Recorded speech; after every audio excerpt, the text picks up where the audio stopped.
Hello students, स्वागत है आपका राडिया क्लासेस सीएम में।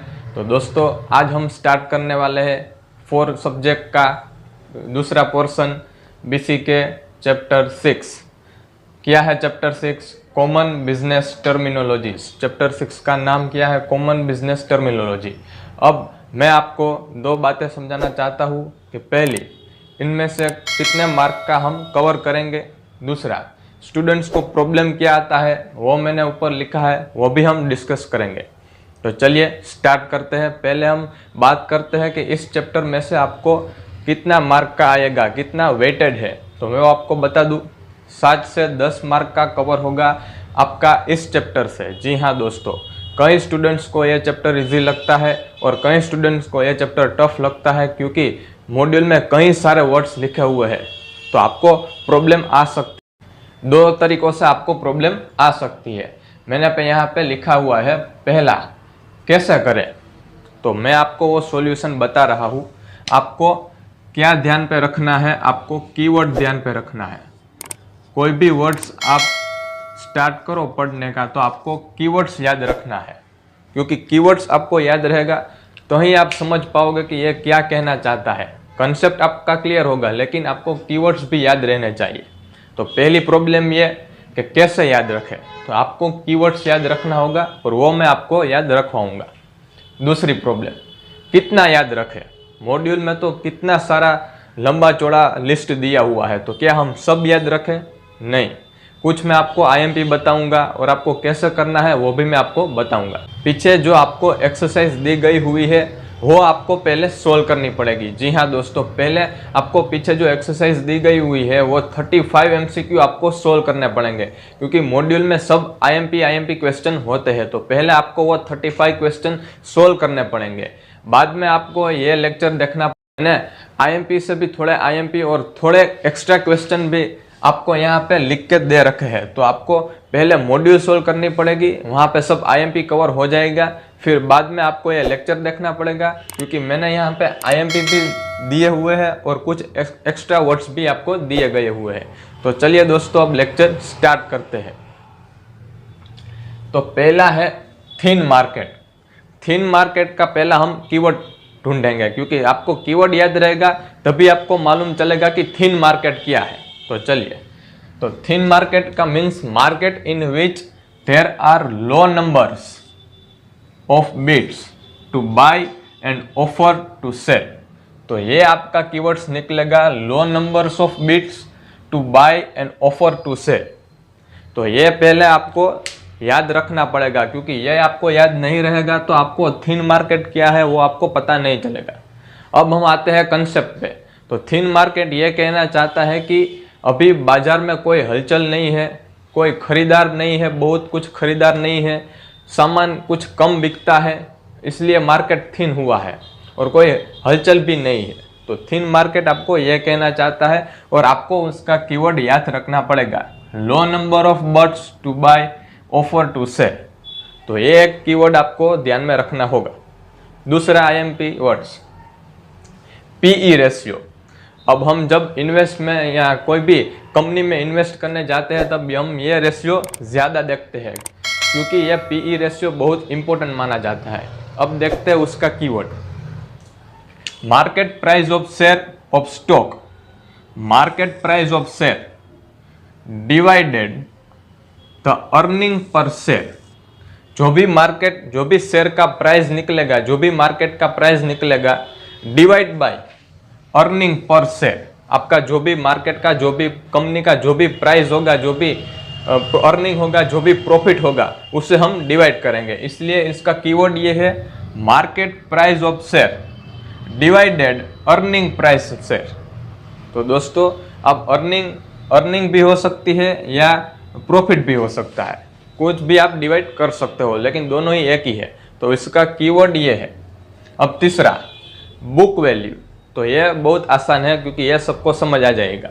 बुक वैल्यू, कंपनी की टोटल असेट में से टोटल लायबिलिटीज माइनस कर दो, जो भी आएगा वो बुक वैल्यू आएगा। जी हाँ दोस्तों, ये आसान होगा और ये सबको आ जाएगा। Total assets minus total liability, जो भी निकलेगा इसे हम बुक वैल्यू के नाम से जानेंगे। अब है मास मार्केटिंग। तो दोस्तों पहला मास मार्केटिंग क्या है मैं आपको वो बता देता हूँ। आपने टेलीविज़न में कहीं पे भी ये ऐड देखा होगा, बुजुर्ग के घुटने का दर्द, कुछ भी ऐसी एडवर्टाइज आती होगी, घुटने का तेल का दर्द, या कोई ऐसा तेल आता होगा जो वो बुजुर्ग अपने घुटनों पे लगाता है और उसको आराम मिलता है, अच्छा लगता है। तो वो उसमें क्या कहना चाहता है, पर्टिकुलर वो एक बुजुर्ग को, कि हमारा प्रोडक्ट ये है कि एक बुजुर्ग के घुटनों पर तेल मालिश करने से उसको आराम मिलेगा। वो पर्टिकुलर एक बुजुर्ग को टारगेट करता है। दूसरी आपने एडवर्टाइज देखी होगी एक महिला के क्रीम की, वो क्रीम अपने फेस पे लगाती है और वो अच्छी दिखने लगती है। हाँ वो धोखाधड़ी है, मुझे मालूम है, हम यहाँ पे नहीं जाएंगे, लेकिन हम कहना क्या चाहते हैं कि वो टारगेट करता है महिला को, कि हमारा प्रोडक्ट सिर्फ महिला के लिए है, पहले में हमारा प्रोडक्ट सिर्फ बुजुर्ग के लिए था। तो वो आपको पर्टिकुलर कह देती है कि हमारा प्रोडक्ट इसके लिए ही है। अब तीसरे में आपको एग्जांपल दूँ टूथपेस्ट का, तो टूथपेस्ट तो सब करते हैं, सब ब्रश करते हैं, तो वो ये कहना चाहता है कि हमारा प्रोडक्ट सबके लिए है। तो वो मास मार्केटिंग का एक एग्जाम्पल है कि मास मार्केटिंग इससे कहा जाता है। ये आपको पहले ही बता देता है कि हमारा प्रोडक्ट किसको टारगेट करता है, हमारा प्रोडक्ट किसको टारगेट नहीं करता है, कुछ पर्टिकुलर लोग के लिए है, कुछ पर्टिकुलर लोग के लिए नहीं है, या पूरा लोग के लिए है, पूरे लोग के लिए है। तो ये हम मास मार्केटिंग में समझेंगे। अब आपको कीवर्ड ढूंढना होगा। Many consumer receive same message from business, मैंने आपको अभी बताया टेलीविजन, रेडियो, न्यूज़पेपर, कहीं पे भी ऐड आ सकती है या कहीं पे भी हो सकता है। तो उसका कीवर्ड ये है, many consumer receive same message, ये उसका कीवर्ड है। आपको ये कीवर्ड दिखे इसलिए आपको मास मार्केटिंग टिक करना है। अब आता है गवर्नमेंट्स बॉन्ड, तो वो सब गवर्नमेंट्स के बॉन्ड होते हैं, या आपको वो मालूम ही होगा। और ये है which is also known as government securities, कोई भी सिक्योरिटीज होती है और वो बॉन्ड के नाम से भी जानी जाती है। बॉन्ड्स और सिक्योरिटी दोनों एक ही बात है, तो वो एक ही नाम है। और आपको एग्जाम में यह पूछा जाए कि गवर्नमेंट सिक्योरिटी का दूसरा, तो आपको लिखना है गवर्नमेंट बॉन्ड्स, क्योंकि दोनों सेम बात है, दोनों एक ही बात है। अब नेक्स्ट कीवर्ड पे आते हैं, ब्रांड लॉयल्टी। तो उसका कीवर्ड मैंने यहाँ पे लिखा है strongly motivated and long standing decision, वो ब्रांड की लॉयल्टी हो गई। तो आपको ये कीवर्ड ध्यान पे रखना होगा। जब भी आपको ये शब्द दिखाई दे, ये वर्ड्स दिखाई दे, आपको सीधा ब्रांड लॉयल्टी पे टिक करना है। तो पहले मैंने ये आपको 6 वर्ड्स दिखाए हैं, अब आपको मैं दूसरे 6 वर्ड्स दिखाता हूँ और आपको समझाता हूँ कि आईएमपी तो हो गया, अब एक्स्ट्रा भी थोड़ा आपको करना होगा, क्योंकि आईसीआई का कुछ भरोसा नहीं है, वो मॉड्यूल में से आईएमपी पूछेगा, लेकिन कुछ एक्स्ट्रा आपकी एग्जाम में आए तो आप क्या करोगे, इसलिए मैंने ये आईएमपी तो निकाला ही है, कुछ एक्स्ट्रा क्वेश्चन भी आपको निकाला है। चलिए स्टूडेंट्स, अब नेक्स्ट 6 वर्ड्स की बात करते हैं। तो फर्स्ट है इनकम स्टॉक। अब आपको इनकम स्टॉक का कीवर्ड ध्यान पे रखना है, क्या है, solid records of dividends and payments. ये वर्ड्स आपको कहीं पे भी दिखाई दे तो आपको इनकम स्टॉक पे ही क्लिक करना होगा, क्योंकि सॉलिड रिकॉर्ड्स और डिविडेंड्स सब इनकम स्टॉक पे ही मिलते हैं। तो आपको ये कीवर्ड परफेक्टली ध्यान पे रखना होगा। अब दूसरा कीवर्ड जो कोई भी जानता है वो है म्यूचुअल फंड, जहाँ पे सब इन्वेस्ट करते हैं वो म्यूचुअल फंड। अब इसका काफ़ी इजी है keyword, a pool of money. A pool of money देखते ही आपको म्यूचुअल फंड क्लिक करना होगा, क्योंकि यहीं से ही आपको पता चल जाएगा अ pool of money manage by expert by investing in stock. आपको स्टार्टिंग में ही पता चल जाएगा कि पूल ऑफ मनी, अब मुझको म्यूचुअल फंड में टिक करना होगा। तो आपको ये एक वर्ड भी याद रह जाए तो भी काफ़ी है, पूल ऑफ मनी।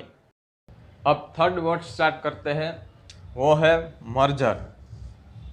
मर्जर क्या है, व्हेन टू और